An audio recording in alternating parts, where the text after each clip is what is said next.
मित्रांनो, राज्याचे उपमुख्यमंत्री देवेंद्र फडणवीस यांचा ड्रीम प्रोजेक्ट असलेल्या समृद्धी महामार्गाच्या शिर्डी ते इगतपुरी तालुक्यातील भरवीर या 80 किलोमीटरच्या दुसऱ्या टप्प्याचे आज उद्घाटन होणार असून हा दुसरा टप्पा खूप महत्त्वपूर्ण आहे। या अगोदर नागपूर ते शिर्डी या 520 किलोमीटर समृद्धी महामार्गाच्या पहिल्या टप्प्याचे लोकार्पण 11 डिसेंबर 2022 रोजी देशाचे पंतप्रधान श्री नरेंद्र मोदी यांच्या हस्ते झाले होते। तर पुढे वळण्याच्या पूर्वी तुमच्यापैकी फक्त 2% लोकांनी चॅनलला सबस्क्राईब केले आहे, तर चॅनलला सबस्क्राईब करा आणि आपण वळूयात व्हिडिओकडे। पहिला टप्पा वाहतुकीला खुला झाल्यानंतर नागपूर ते शिर्डी हे अंतर 10 तासाऐवजी फक्त 5 तासात पूर्ण करता येणे शक्य झाले आहे।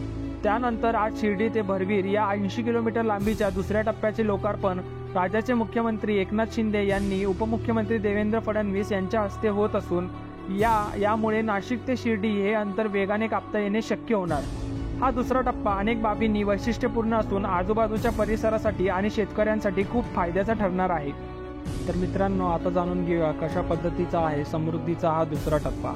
आज उद्घाटन होत असलेल्या समृद्धी महामार्गाच्या शिर्डी ते भरवीर या दुसऱ्या टप्प्याचा विचार केला तर हा अनेक वैशिष्ट्यपूर्ण रीतीने उभारला गेला असून या महामार्गावर 7 मोठे पूल, 18 छोटे पूल, वाहनांसाठी 30 भुयारी मार्ग, हलक्या वाहनांसाठी 23 भुयारी मार्ग, 3 टोल प्लाझांवर 3 इंटरचेंज, 56 टोल बूथ, 6 वे ब्रिज इत्यादी महत्त्वाच्या सुविधा या टप्प्यात देण्यात आलेल्या आहेत। त्यामध्ये पॅकेज 11, 12 आणि 13 चे इगतपुरी तालुक्यातील भरवीरपर्यंतचे काम पूर्ण झाले असून याला खर्च 3200 कोटी रुपये आला असून या टप्प्याची एकूण लांबी 80 किलोमीटरची आहे। एकूण समृद्धी महामार्गाचा विचार केला तर हा 701 किलोमीटर असून पहिला टप्पा 520 किलोमीटरचे लोकार्पण आधीच झाले आहे व आज 80 किलोमीटरचे लोकार्पण होत असल्यामुळे एकूण समृद्धी महामार्गापैकी 600 किलोमीटर लांबीचा महामार्ग वाहतुकीसाठी आजपासून खुला होणार आहे। मित्रांनो, आता जाणून घेऊया कोणत्या परिसराला होईल या दुसऱ्या टप्प्याचा फायदा। या दुसऱ्या टप्प्याचा विचार केला तर सिन्नर या ठिकाणाहून गोंदे इंटरचेंज येथून नाशिक, अहमदनगर, पुणे व त्या भागातील इतर गावांसाठी या समृद्धी महामार्गाचा वापर करता येणार आहे। भरवीर इंटरचेंजपासून घोटी हे अंदाजे 17 किलोमीटर अंतरावर आहे।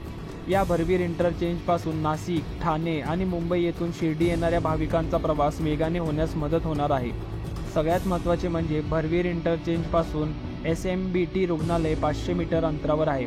महत्त्वाचे म्हणजे शिर्डी, अहमदनगर व सिन्नर परिसरातील शेतकऱ्यांचा शेतमाल मुंबई शहरापर्यंत वेगाने आणि कमीत कमी कालावधीत पोहोचवण्यासाठी हा टप्पा खूप महत्त्वपूर्ण आहे। आता जाणून घेऊया कोणत्या कोणत्या ठिकाणी आहेत इंटरचेंज। यामध्ये पॅकेज 11 अंतर्गत कोपरगाव तालुक्यातील कोकमठाण, पॅकेज 12 अंतर्गत सिन्नर तालुक्यातील गोदे व पॅकेज 13 अंतर्गत SMBT मेडिकल कॉलेज भरवीर या ठिकाणी इंटरचेंज असणार आहे। तर मित्रांनो, तुम्हाला व्हिडिओ इन्फॉर्मेटिव्ह वाटला असेल तर चॅनलला सबस्क्राईब करायला विसरू नका।